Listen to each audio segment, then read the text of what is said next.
I'm going to have to let you go, Ben. Your role no longer aligns with our operational focus. That's what Troy Manning said. No warning, no meeting with HR, no buffer from legal. Just those words like he was reading off a script he didn't write. I didn't ask why. I didn't bring up the night I stayed until 3 a.m. fixing the back-end crash that would have killed our contract with Morrison Freight. I didn't mention that I'd trained half the people still on the payroll. I didn't even tell him my daughter Sophie was starting her senior year, and we still had 9 years left on the mortgage. Let me back up a bit. My name's Ben Walsh. I'm 44 years old. Been a senior software engineer at Bridgepoint Systems for 17 years. Started there fresh out of college when they still had cubicles and dial-up modems in the back office. I've seen this company through 4 different CEOs, survive the Y2K panic when everyone thought the world would end, made it through the dot-com crash when half our clients disappeared overnight, and rebuilt our entire security infrastructure after 9/11 when paranoia became a business requirement. Here's what you need to know about those 17 years. I wasn't just another code monkey. I was part of the team that kept Morrison Bank's ATMs running during Y2K while everyone else was panicking about the Millennium Bug. I designed the disaster recovery system that saved us during the Northeast blackout of 2003. When our biggest client, Hartwell Insurance, got hit by that nasty SQL injection attack in 2009, I was the one who rebuilt their entire data architecture from scratch in 72 hours. Troy Manning was CEO number 5. He came from Deakin Tech 6 months ago with an MBA from Wharton and a team of his own people. Said he was going to modernize our approach, streamline operations, bring fresh thinking. What he really meant was fire anyone who remembered how things used to work and replace them with his buddies from his old company. I just nodded when he delivered the news, stood up and walked out. 17 years, and that's how it ended. No thank you, no handshake, no severance beyond what the law forced them to give. I packed up my desk in less than 10 minutes. The room got quiet like someone had died.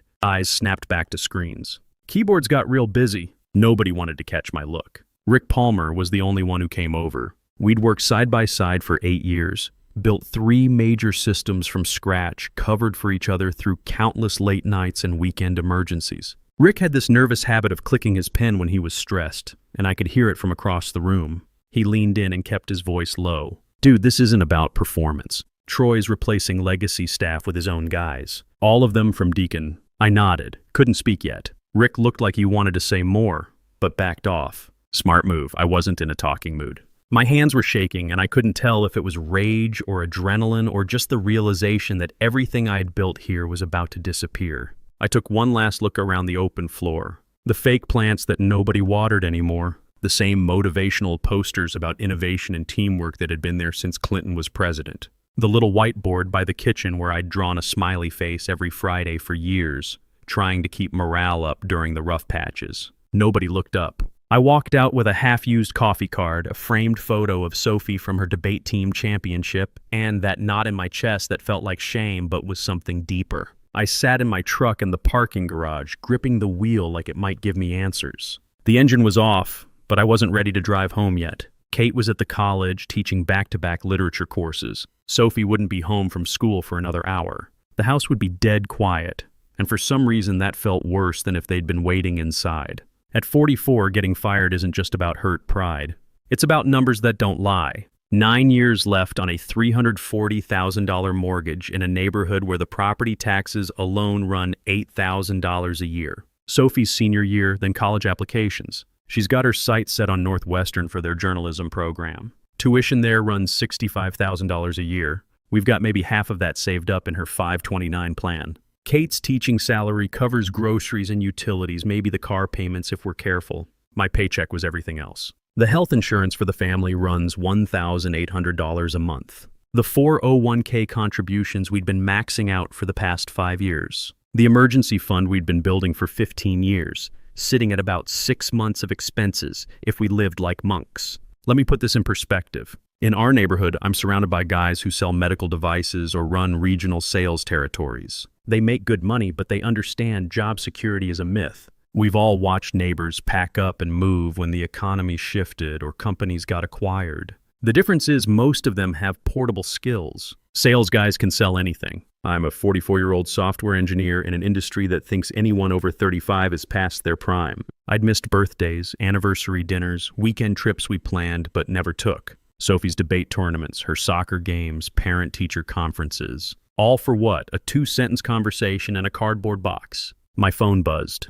Text from Kate. Hey babe, everything good? Department meeting ran long. I stared at the screen for longer than I should have before typing back. Got fired today. The dots appeared, then stopped. Appeared again, then nothing for a full minute. I knew she was probably sitting in her car in the faculty parking lot, trying to process what this meant for our family. Finally, want me to come home? I wanted to say yes. I wanted her there, even if it was just to sit in the same room and not talk.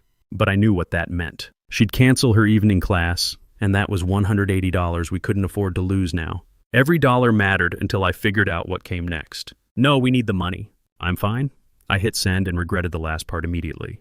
I wasn't fine. I felt like a shell of a man sitting in his own truck, wondering if I'd just wasted nearly 2 decades building something that was never mine to begin with. Inside the house, the silence hit me like a physical weight. No laughter, no footsteps, no clicking of Kate's laptop from her desk in the den where she graded papers and prepped lessons. Just the hum of the refrigerator and the sound of my keys dropping into the bowl by the door. I walked straight to the kitchen and fired up the coffee machine. Routine, muscle memory. The smell hit fast, but I already knew I wasn't going to drink it. My stomach was a fist. I sat at the kitchen table, opened my laptop, and stared at the blank resume document like it had personally insulted me. That little cursor just blinked and blinked, mocking me for even thinking I had something relevant to say. 17 years of experience, and I couldn't figure out how to start the first sentence. How do you summarize keeping a company's infrastructure running while the world changed around you?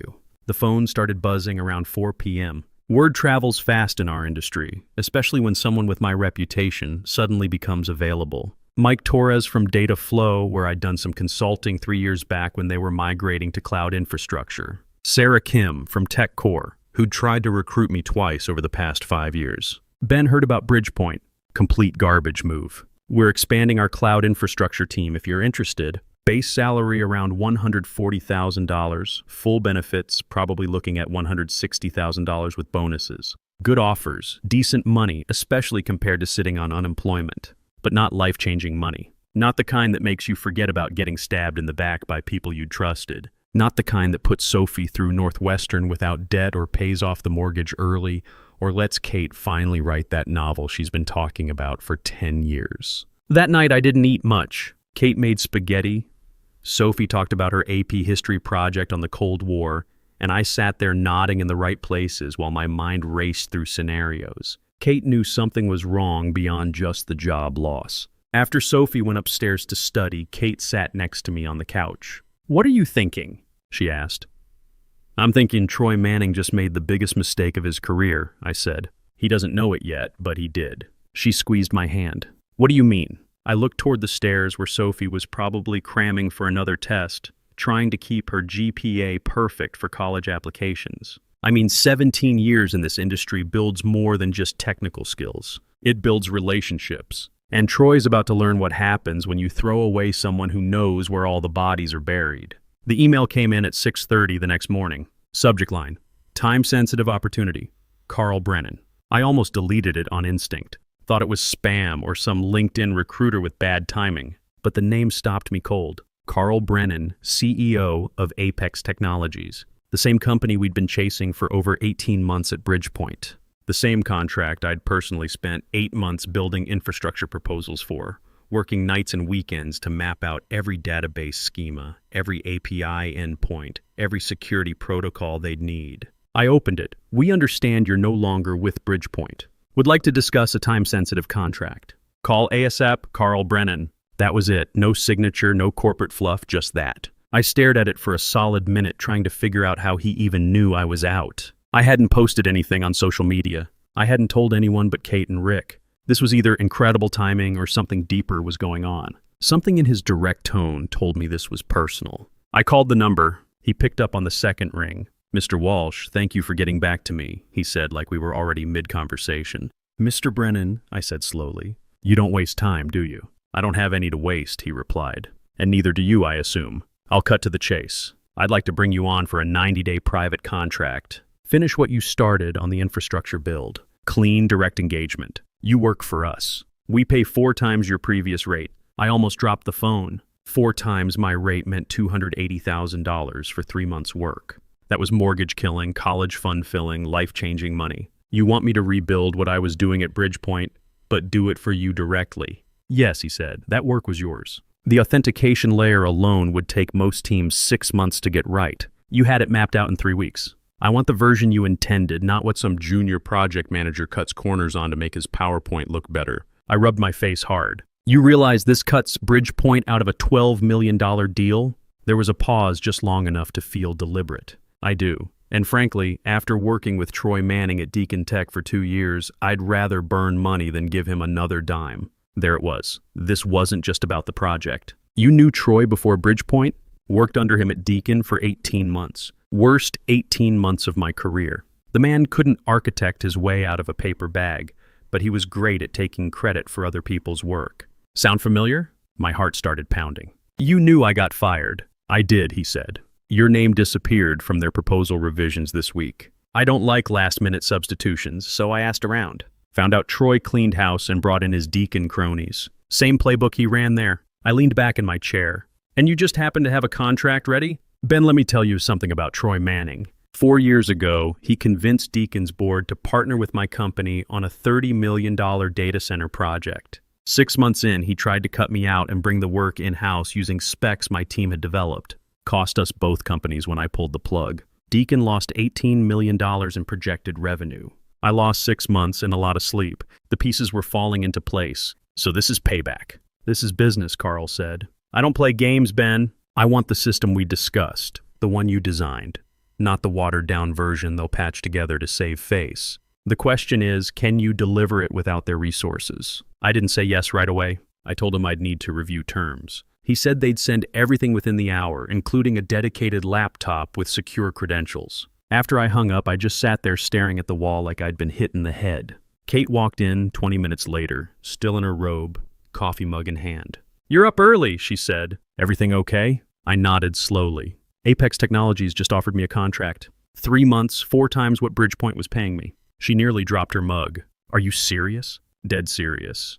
But Kate, this isn't just about the money. This is about Troy Manning's past catching up with him. I told her about Carl's history with Troy, about the Deacon deal that went sideways, about Troy's pattern of burning bridges and taking credit for other people's work. She sat down next to me, processing. So this Carl guy wants you to help him settle an old score? That's part of it. But the bigger part is, I think I can do this. The infrastructure I designed for Bridgepoint, it was solid. I know every component, every integration point, every potential failure mode. With the right team and proper resources, I could build something that makes their original proposal look like amateur hour. Kate was quiet for a moment, then asked the question that mattered most. What does this mean for us? For Sophie's college fund? I did the math out loud.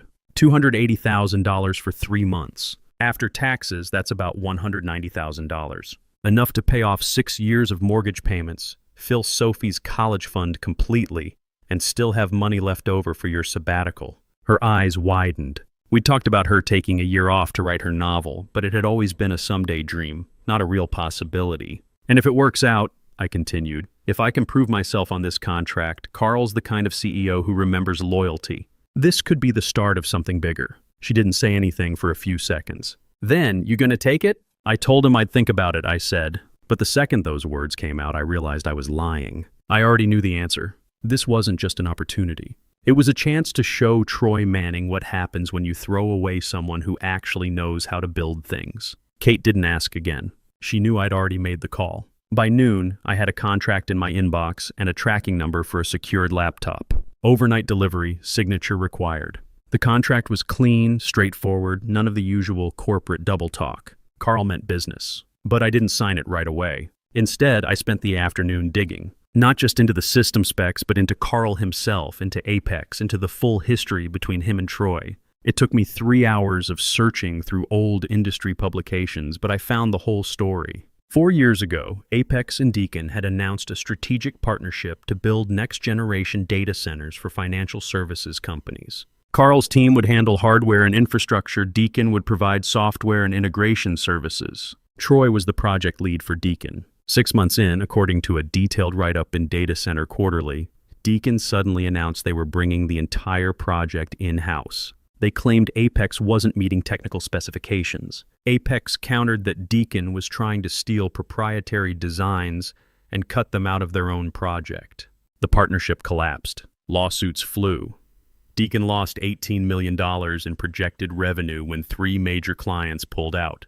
Apex lost time and reputation but survived. Troy Manning was quietly reassigned to strategic initiatives at Deacon before landing the CEO job at Bridgepoint 8 months later. Now it all made sense. This wasn't just about the current contract. Carl had been waiting for a chance to show the industry what Troy Manning really was, and I was going to be his weapon. The laptop showed up the next morning. Matte black, military-grade casing, custom build that probably cost more than my first car. Like Carl knew I'd been dying to work on something that didn't lag every time Outlook decided to update itself. I signed the contract and got to work immediately. The authentication protocols alone were beautiful to work with. Clean APIs, proper documentation, security standards that actually made sense. For the first time in years, no one was hovering over me asking for slide decks or metrics I didn't care about. No Slack messages every 30 minutes asking for status updates. No daily stand-ups where people talking about work.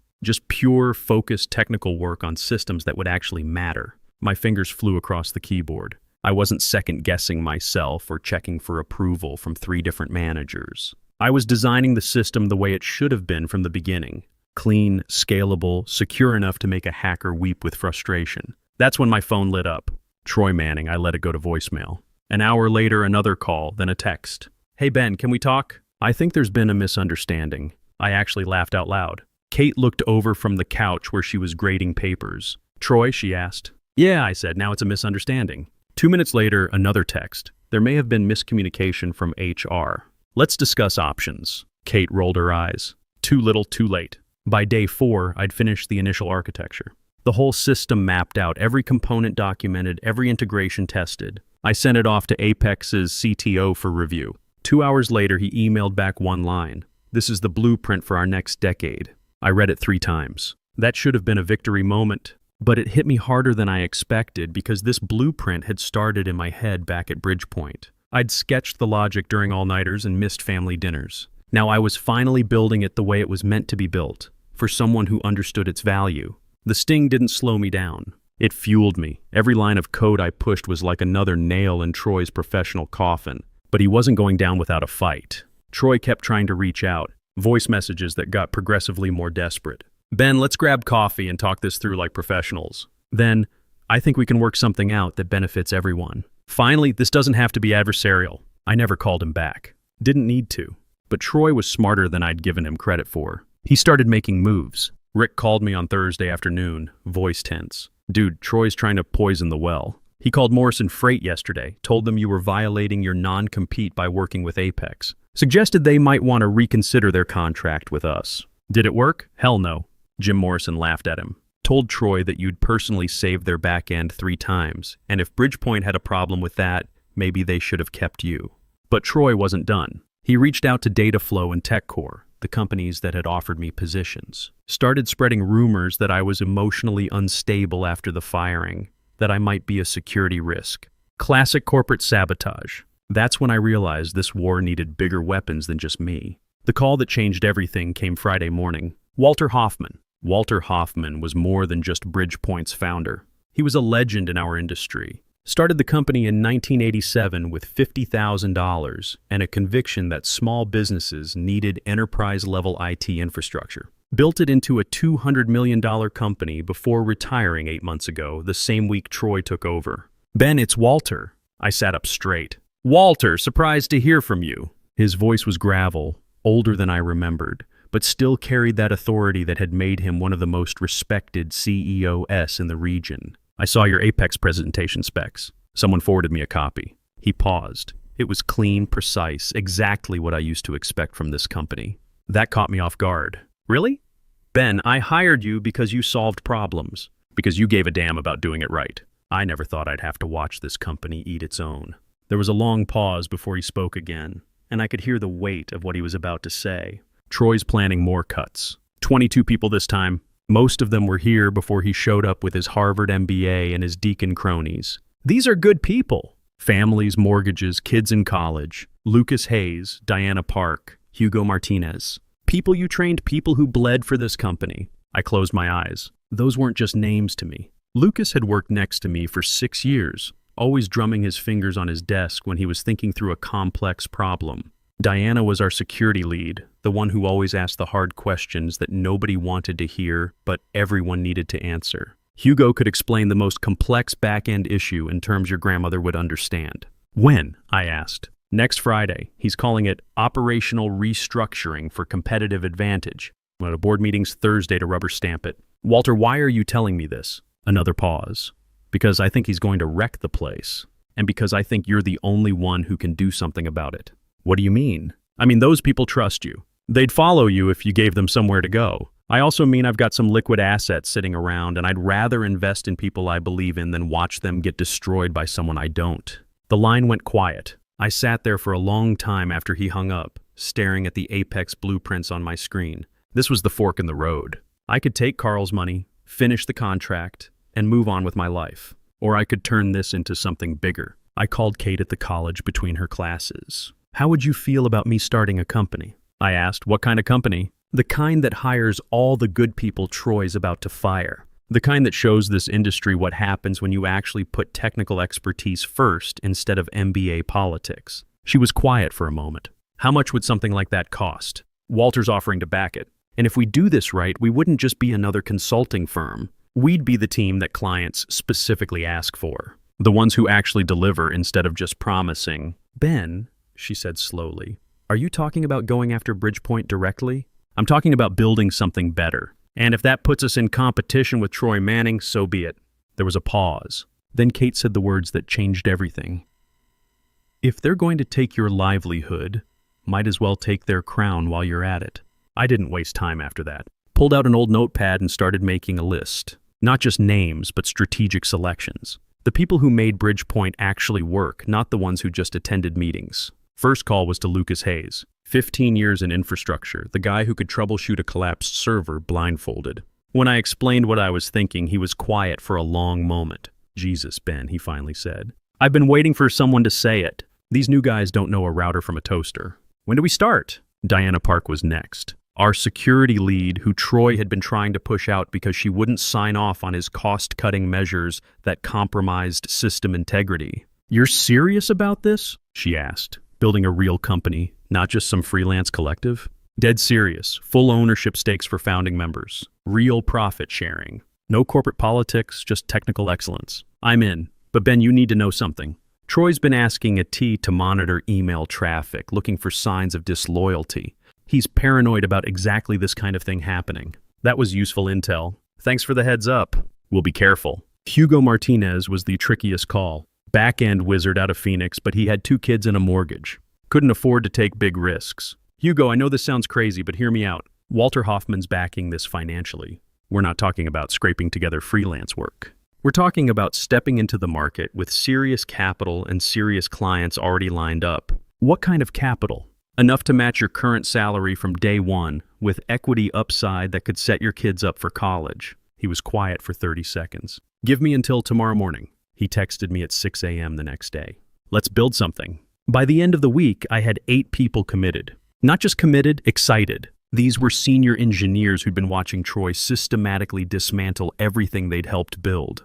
They wanted to fight back. We registered the LLC on a Tuesday. Ironclad Solutions. I chose that name deliberately. We weren't going to be another consulting firm that promised everything and delivered maybes. We were going to be bulletproof. The incorporation paperwork was more complex than I'd expected. Incorporating in Delaware for tax advantages, setting up the equity structure so everyone had real ownership, establishing the banking relationships, getting the liability insurance. Walter connected me with his attorney, a sharp woman named Patricia, who'd handled dozens of tech startups. The key, Patricia explained, is making sure you're legally bulletproof before you start operating. Troy's going to come after you with everything he's got. Non-competes, trade secret claims, client interference allegations. We need to be ready. Walter's financial backing was more generous than I'd imagined. Not just startup capital, but operating funds for the first year, equipment budgets, even a line of credit for unexpected expenses. Why are you doing this? I asked him during our third meeting. Because I built Bridgepoint from nothing, he said. Started in my garage just like every other tech company cliché. But we built it right. We cared about our clients, we invested in our people, we did work we could be proud of. Troy's turning it into just another consulting mill.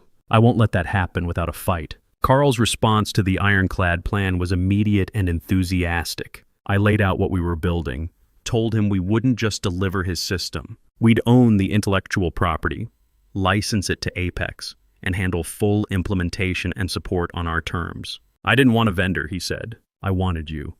If that comes with a crew of killers, even better. How soon can you be operational? 2 weeks for basic operations. 4 weeks for full team integration. Do it. And Ben, I've got 3 other clients who've been asking about infrastructure overhauls. If you can deliver on this Apex project, I'll make sure they know who to call. But Troy wasn't going to make this easy. He tried to block our incorporation by claiming I was violating trade secrets. His lawyers sent cease and desist letters to Lucas, Diana, and Hugo, threatening lawsuits if they joined a competing enterprise. Patricia handled that problem with surgical precision. She sent back a response that essentially told Troy's lawyers they were embarrassing themselves, and if they wanted to pursue it further, they should be prepared for a countersuit for tortious interference with business relationships. The real breakthrough came when Diana discovered Troy was planning to outsource our biggest client relationships to a third-party firm. Morrison Freight, Hartwell Insurance, Data Tech Industries, companies I'd personally built systems for over the past decade. He was going to cut costs by farming out their support to offshore contractors. That's when I realized we weren't just building a company. We were building a lifeboat for everything Troy was about to destroy. Here's what we're going to do, I told the team during our first official meeting in Walter's conference room. We're not just taking the Apex contract. We're going to systematically offer these clients what Troy can't, actual expertise from the people who built their systems in the first place. Lucas looked up from drumming his fingers on the table. You're talking about taking Bridgepoint's entire client base. I'm talking about giving those clients a choice. Stay with a company that's about to outsource their support to people who've never seen their infrastructure, or move to the team that actually designed it. Diana smiled. Troy's going to lose his mind. Troy's already lost his mind, I said.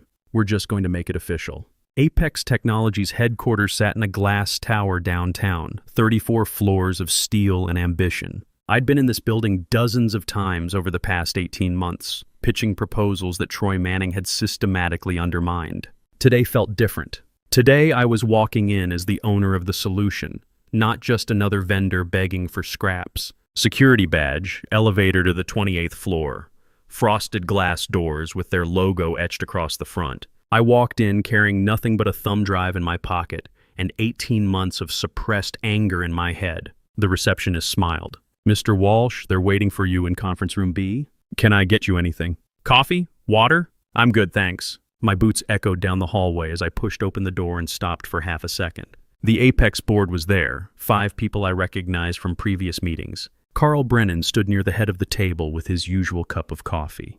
And there, looking like a man who'd aged 5 years in the past month, sat Troy Manning.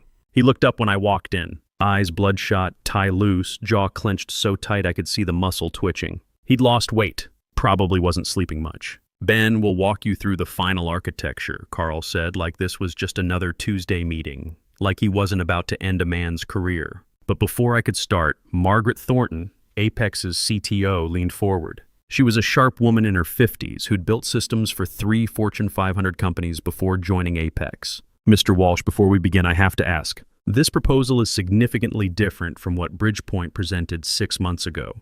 Can you walk us through the key changes? Perfect opening. Absolutely.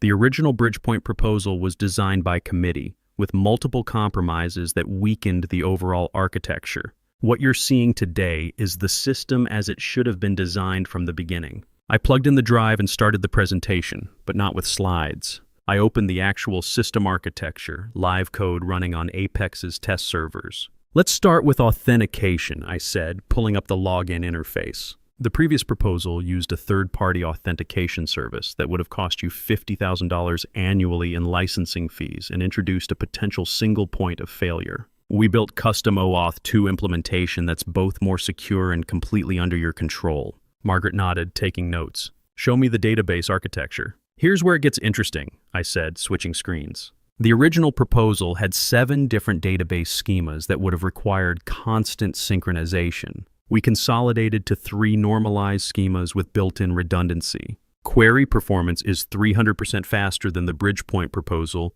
and maintenance overhead is minimal. Troy shifted in his seat. I could see him wanting to object, but he had no technical ground to stand on. He'd never understood the architecture well enough to defend it. Dr. William Hayes, Apex's chief financial officer, raised his hand. What about scalability? Our transaction volume is projected to triple over the next 5 years. Good question, I said, pulling up the load testing results. We stress tested the system at 10 times your current peak load. Response time stayed under 200 milliseconds. The microservices architecture means you can scale individual components as needed instead of rebuilding the entire system. For the next 20 minutes, I walked them through every component. Real-time monitoring dashboards, automated failover systems, security protocols that exceeded federal compliance standards. This wasn't a PowerPoint presentation about what we could do. This was a working system demonstration of what we had done. Margaret was impressed. This is more comprehensive than we expected. Who do you recommend to implement and maintain this? Ironclad Solutions, I said without hesitation. We wrote it, we tested it, we know every line of code. More importantly, we're not going anywhere. This isn't a contract job for us. It's the foundation of our company. Troy finally spoke up, voice strained. Margaret, I think there might be some intellectual property concerns here. Some of this architecture was developed while Mr. Walsh was under contract with Bridgepoint. I'd been waiting for this moment. Mr. Manning, would you like to specify which components you believe belong to Bridgepoint? Because I have detailed documentation of every design decision, including timestamps showing most of this work was completed after my employment ended. He couldn't answer because he didn't understand the system well enough to identify which parts came from where. Carl stepped in smoothly. Troy, are you saying Bridgepoint has a superior technical approach they'd like to present? The silence stretched for 30 seconds. Troy just stared at the table, hands folded in his lap like he was trying not to shake. Margaret looked around the room. Unless there are technical objections to this architecture, I'd like to move forward with implementation. No one spoke. Troy didn't even lift his head. Deployment can start within 10 business days, I said. Ironclad handles full implementation, testing, and ongoing support under a 5-year partnership agreement. Apex gets complete operational control and ownership of all custom code. Carl nodded once. Thank you, Ben. I unplugged the drive and slid it back into my pocket. As I turned to leave, I caught Troy's eyes for the last time. He looked like a man watching his professional life collapse in real time. Walking out of that building, I felt something I hadn't expected. Not triumph, not satisfaction. Relief. For the first time in months, I wasn't carrying someone else's limitations. The next morning, Rick called before I'd finished my first cup of coffee. It's over, he said simply. Emergency board meeting yesterday afternoon. Walter's back in as interim CEO. They're calling it a strategic leadership transition. I set down my coffee. What about the layoffs? Canceled. Walter's first decision. He also announced a new partnership with some consulting firm called Ironclad Solutions to support client implementations. By noon, I had 14 emails from Walter's team. Legal paperwork, system access credentials, vendor agreements. Everything formalizing the partnership between Bridgepoint and Ironclad. We weren't just supporting their deployments anymore. We were running the technical side of their business. The team meeting that afternoon was surreal. Lucas, Diana, Hugo, and 5 others sitting around Walter's old conference table, now officially Ironclad employees with equity stakes and decision-making authority. How does it feel to own a piece of the company that's about to transform this industry? I asked. Diana smiled. Feels like we should have done this years ago. Lucas stopped drumming his fingers long enough to say, feels like we're finally building something that matters. But the real validation came 3 weeks later. Morrison Freight called directly. Ben, it's Jim Morrison. I heard about your new company. We've been having issues with the system Bridgepoint set up for us last year. Think Ironclad could take a look? Within 6 months, we had contracts with Morrison Freight, Hartwell Insurance, Data Tech Industries, and 8 new clients Carl had referred. 22 people on payroll, all of them equity owners, all of them working on systems they actually cared about. We didn't have an organizational chart. We had trust. We didn't have corporate meetings about meetings. We had technical reviews where people actually understood what they were reviewing. Clients noticed immediately. Word spread through the industry like wildfire. Ironclad doesn't just promise results became our reputation. They deliver them. 18 months later, I was debugging a complex integration issue when Sophie walked into my home office. She was wearing her Northwestern University sweatshirt, the one we'd bought during the campus visit that was now fully funded. Dad, you missed dinner again, she said, but she was smiling. I looked at the clock. 8:30 p.m. Sorry, kiddo. This client needed Dad, it's Saturday night. The client can wait until Monday. She was right. I closed the laptop. Besides, she added, Mom made your favorite, and she has news about her book. Kate had finished her novel 6 months earlier, during the sabbatical that ironclad success had made possible. 3 publishers were interested. The advance wouldn't change our lives, but it would change hers. At dinner, Kate told us about the publishing meeting she'd had that afternoon. Sophie talked about her internship application at the Chicago Tribune. I mostly listened, realizing that for the first time in years, our family conversations weren't about what we were sacrificing for my career. They were about what we were building together. The next Saturday, I made it to Sophie's soccer championship game. Not just made it, I was there an hour early, front row of the bleachers. She spotted me during warm-ups and lit up like Christmas morning. Dad, you actually made it! Wouldn't miss it, I called back. She scored twice that afternoon. After the game, she ran over and hugged me like I'd just given her the world. We won state, Dad! Can you believe it? I can believe it, I said. You've been working toward this for 4 years. Walking to the car, Sophie asked, Dad, whatever happened to that Troy guy? The one who fired you. I'd almost forgotten about Troy Manning. Last I'd heard, he was doing freelance consulting for second-tier firms in Austin. Someone told me he'd started a blog about strategic leadership transitions that nobody read. He's not our problem anymore, I told Sophie. He never really was. That night, after Sophie went to bed and Kate was reading manuscript notes in bed, I sat on the back deck with a beer and thought about the past 2 years. The fire pit was glowing, crickets were chirping, and for the first time in my adult life, I wasn't worried about Monday morning. My phone buzzed. Email from a potential client in Seattle, a healthcare startup that needed infrastructure design. The kind of project that would have excited me 2 years ago because it meant job security. Now it excited me because it meant we were building something that mattered. At 46, success isn't about crushing your enemies or proving you're the smartest person in the room. It's about building something sustainable for your family, your team, your industry. It's about showing the next generation that experience and relationships still matter in a world obsessed with disruption and shortcuts. It's about proving that when someone tries to throw you away, you don't have to disappear.